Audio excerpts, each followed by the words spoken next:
An undercover boss steps into his own dealership to buy a car but freezes in his tracks when he overhears two customers behind him. The morning sun cascaded over the sleek vehicles in the lot, their polished exteriors glimmering like liquid gold beneath the brilliant sky. Inside the glass-walled showroom of Reev Automotive, salespeople stood poised in sharp suits, their well-rehearsed smiles and movements a hallmark of the trade. Every gesture, every handshake, and every pitch was calculated to boost profits. It was another typical day, or so it seemed. Among the customers perusing the cars was a man who effortlessly blended in with the crowd. His casual jeans, simple button-down shirt, and easygoing demeanor made him appear like any other middle-aged man looking for a reliable ride. His name? Daniel Reev. What the sales staff didn't know was that he was the owner of the entire dealership chain. Daniel had built Reev Automotive from the ground up. Over the years, it had grown into a multi-state operation, renowned for offering quality cars at reasonable prices. Yet, as his business expanded, he found himself growing distant from its everyday operations. Reports painted a rosy picture of smooth functioning and satisfied customers, but he'd begun hearing troubling whispers, complaints of pushy sales tactics, unfair trade-in deals, and deceptive pricing. Numbers didn't tell the whole story, people did. So Daniel decided to come undercover, not as a CEO but as a regular customer, to witness firsthand how his employees treated others when they thought no one was watching. Strolling through rows of gleaming vehicles, he paused now and then to run his hand along the hoods. A salesman, quick to spot him, approached with a polished grin. "Good morning, sir. Anything in particular you're looking for?" Daniel smiled, settling into his role. "Yeah, I'm looking for something reliable. Maybe a used sedan. Nothing too flashy." The salesman nodded enthusiastically. "We got some excellent options. Let me show you around." As the salesman launched into his pitch, Daniel listened, but his focus wandered. Years in the business had taught him to read the unspoken, nervous glances, stiff body language, and murmured conversations. Then, a trembling voice caught his attention. "Please, isn't there anything more you can do?" Turning slightly, Daniel's eyes landed on an elderly couple at the trade-in desk. The man, tall but slightly stooped with age, stood holding his wife's hand. Her face, lined with worry, betrayed the stress of the moment. Outside, their well-maintained but older sedan sat awkwardly among the gleaming, modern models. Behind the desk stood Rick Larson, the dealership sales manager. Known for his high-profit deals, Rick exuded impatience. "I'm sorry," he said with a practiced shrug. "This is the best offer I can make. That car isn't worth much. Honestly, you're lucky I'm offering this."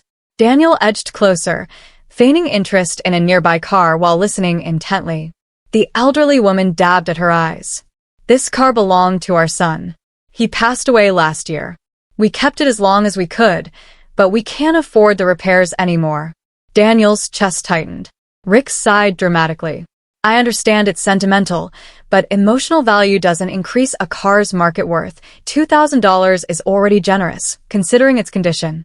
The woman's lip quivered. "It's not just a car, it's the last piece of him we have." The man squeezed his wife's hand, his jaw set, clearly trying to be strong for both of them. But Rick's cold expression didn't soften. "The offer stands," Rick said flatly. "If you're ready to proceed, we'll do the paperwork. Otherwise," he gestured towards the door. Daniel could feel his temper rising. This wasn't just a bad deal, it was exploitation. Stepping forward, he broke the tension. "Excuse me, what's happening here?" Rick turned, irritation flashing across his face. "Sir, this is a private matter." Daniel kept his expression neutral. "I'm sorry for intruding, but I overheard. I'm also looking for a car, and that sedan caught my eye." "What's the trade-in value?" Rick hesitated. $2,000. Daniel raised a brow. "That's all? For a car in that condition?" Rick's demeanor hardened. "It's an older model, with high mileage." "I'll give $5,000 for it," Daniel said, his voice steady. Silence filled the room. The elderly couple gasped. "But I didn't say anything. I was afraid of losing my job, and I thought that's just how things worked around here." Daniel placed a hand on Tim's shoulder, his expression empathetic but firm. Acknowledging it is the first step, Tim. We're not here to dwell on the past. We're here to make things better. And I need people like you to help me do that. Tim nodded, a glimmer of determination replacing the guilt in his eyes. The day unfolded with a mix of skepticism and hope. Customers entered the showroom cautiously, some curious about the rumors, others simply there to browse. Chris approached an elderly woman looking at a modest sedan, his demeanor respectful and genuine. He explained the features without upselling or pressure, and when she left with a smile, the energy in the room shifted. One satisfied customer, Chris said, grinning as he walked back to his desk. By midday, Daniel called for a quick team huddle. The staff gathered near the center of the showroom, forming a loose circle. I just wanted to check in, Daniel began. How are things going so far? Chris gave a thumbs up. Feels good not having to push people into deals they don't want. Tim nodded in agreement. It's different, but in a good way. Customers are noticing the change. Daniel smiled. That's the goal. Remember, this is about building trust. If we take care of our customers, they'll take care of us in return. One of the younger employees, a woman named Sarah, hesitated before speaking. What happens if we don't hit our numbers this month? Won't corporate come down on us? Daniel met her gaze. I'll handle corporate. You just focus on doing the right thing. The team dispersed, their spirits lifted. Daniel stayed behind, observing the interactions on the floor. He could see the hesitation in some employees, the ingrained habits they were trying to unlearn. But he also saw genuine effort, a willingness to embrace the change. By closing time, the dealership had made fewer sales than usual, but each one was clean, fair, and left the customer satisfied. As Daniel locked up for the night, Chris caught up with him. You think this will work long-term? Daniel looked back at the showroom, now quiet under the glow of the streetlights. It has to. Building something great takes time, but it's worth it. Chris nodded, his expression thoughtful. Guess we'll find out.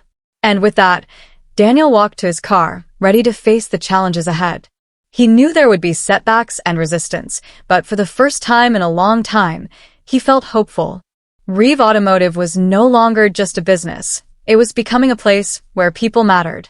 The next few weeks tested everyone at Reev Automotive. The honeymoon phase of Daniel's reforms wore off, replaced by the grind of relearning how to do business. Some employees adapted quickly, embracing the new commission structure and customer-first approach, while others struggled to break old habits. Daniel made it a point to be visible every day, walking the floor, stepping into meetings, and listening to his employees and customers. He knew this wasn't just about policy changes, it was about leading by example. One afternoon, Sarah approached him with a folder in her hand, looking worried. Daniel, we have a problem, she said. What's going on? He asked, setting down his coffee. It's the monthly sales report. We're under target by about 15%. If this keeps up, we might not meet the quarterly projections either. Daniel studied the report, his jaw tightening. He had expected a dip in numbers as the dealership adjusted, but seeing it in black and white was sobering. Thanks, Sarah. Let's call a team meeting. The employees gathered in the staff lounge, their faces a mix of curiosity and concern. Daniel stood in front, holding the report. I'm not going to sugarcoat this, he began. Our sales are down, and if this trend continues, it's going to hurt. The room grew quiet. Chris frowned, while Tim shifted uncomfortably. But Daniel continued, his voice firm, I want you to know something. This isn't a sign that we're failing, it's proof that we're changing. We're doing things the right way now, and that takes time to build momentum. Tim raised a hand. But what about the bottom line? If we don't hit numbers, won't corporate come down on us? Daniel nodded. Corporate will definitely have questions, but I've already communicated our plan to them.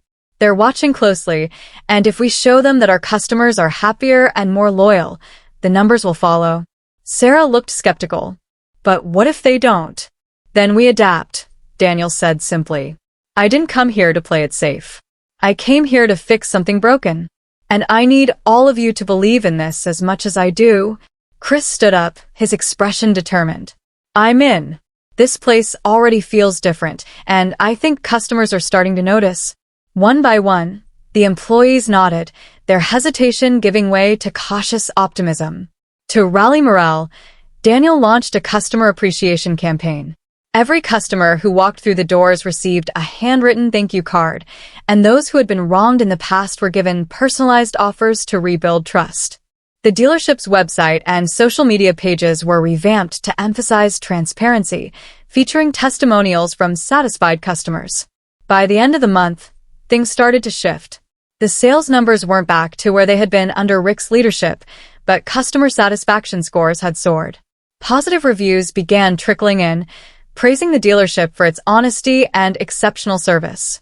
One afternoon, a woman walked in with her teenage son.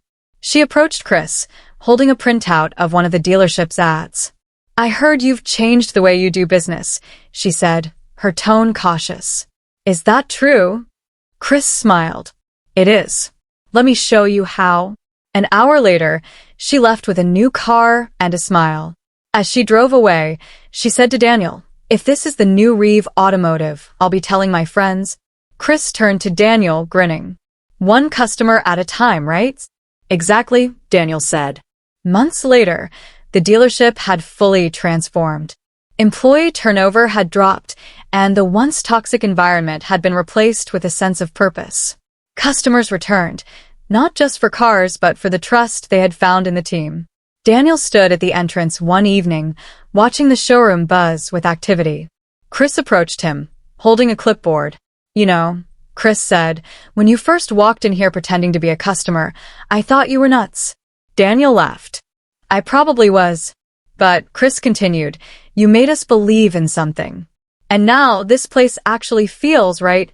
Daniel looked around, his heart full. "It's not perfect, but it's ours. And that's a good start." As the sun set over the dealership, Daniel knew the work was far from over. But for the first time, he was confident they were on the road to something extraordinary.